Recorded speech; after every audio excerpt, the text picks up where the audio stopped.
उत्तर प्रदेश में राजनीतिक भूचाल है। हाल ही में हुए चुनावों के नतीजे के बाद मीटिंग का दौर शुरू हो गया है, जिसको लेकर अब कांग्रेस प्रदेश अध्यक्ष अजय राय ने भाजपा कार्यसमिति की बैठक को लेकर तीखा हमला बोला है।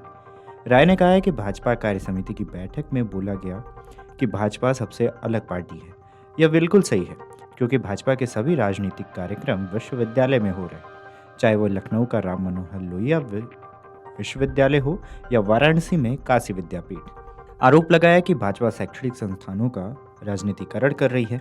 इसके आगे उन्होंने क्या कुछ बोला, आप भी सुनिए। देखिए, निश्चित तौर से ये बौखलाए हैं, परेशान हैं और ये घबराहट का नतीजा है कि ये अपनी कार्य समिति करना और तमाम वो तो हर दल करता है, पर जो जिस तरीके से ये परेशान है और जिस स्थान पे इन्होंने किया राम मनोहर लोहिया विधि विश्वविद्यालय, अब शिक्षण संस्थाओं को भी राजनीतिकरण कर रहे हैं। ये पूरी तरीके से आप ये सोच सकते हैं कि शिक्षण संस्थाएं, चाहे बनारस में भारतीय हमारे काशी हिंदू विश्वविद्यालय है, वहां भी भारतीय जनता पार्टी का कार्यक्रम मोदी की कंस्टिट्यूंसी में हो रहा है। काशी विद्यापीठ, अभी वहां पर इन्होंने श्यामा प्रसाद मुखर्जी का जयंती मनाया, अभी मनाया, जन्म दिवस मनाया। आप कार्य समिति भी राम मनोहर लोहिया विधि विश्वविद्यालय में मना रहे हैं। क्या है, कहते हो पार्टी विद डिफरेंस। यही है पार्टी विद डिफरेंस, कि पार्टी और शिक्षण संस्थाओं को आप जो उसमें जाकर राजनीति का पूरा केंद्र बना रखा है आपने। तो निश्चित तौर से ये पूरी तरह से घबराहट है, परेशान है और इनको अब आप जनता, प्रदेश की जनता इनको पूरी तरीके से नकार चुकी है। आपने उसका परिणाम देखा और उसी का परिणाम है कि दिन प्रतिदिन ये गिरते जा रहे हैं और जनता इनको नापसंद कर रही है। बता दें कि लोकसभा चुनाव के दौरान उत्तर प्रदेश में बीजेपी के खिलाफ प्रदर्शन के बाद भाजपा की एक दिवसीय प्रदेश कार्य समिति बैठक आयोजित हुई। इस दौरान विपक्ष पर जमकर जुबानी हमला बोला गया, जिसके बाद से ही राजनीति गरमाई हुई है। वहीं इस मामले पर सपा विधायक ने भी तंज कसा है। क्या कुछ बोला है, चलिए सुनवाते हैं। कोई भी बैठक बीजेपी करे, अब बीजेपी का समय खत्म हो गया। अब समय आ गया है समाजवादी पार्टी का, अब समय आ गया है पीडीए का।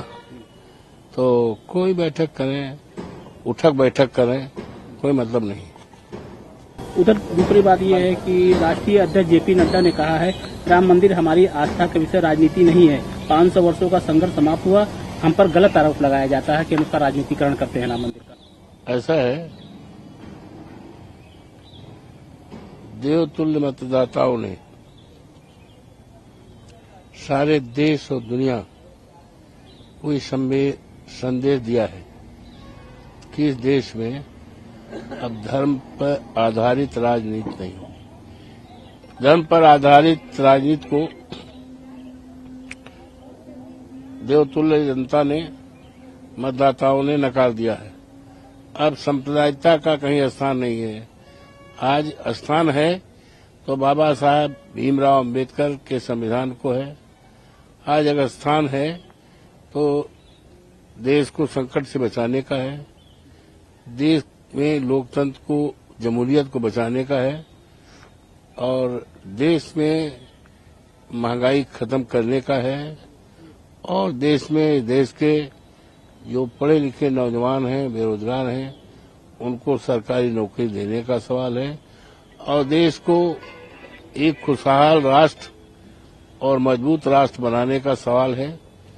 और इसीलिए हमारे देश के नेताओं ने, माननीय अखिलेश यादव जी ने, माननीय राहुल जी ने और देश के अन्य नेताओं ने मिलकर जो है इंडिया गठबंधन की सरकार बनाई है और काफी हद तक वो बहुत ही साबित हुई है सार्थक।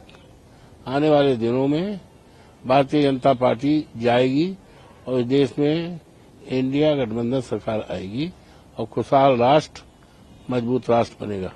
Video desk amarujala.com।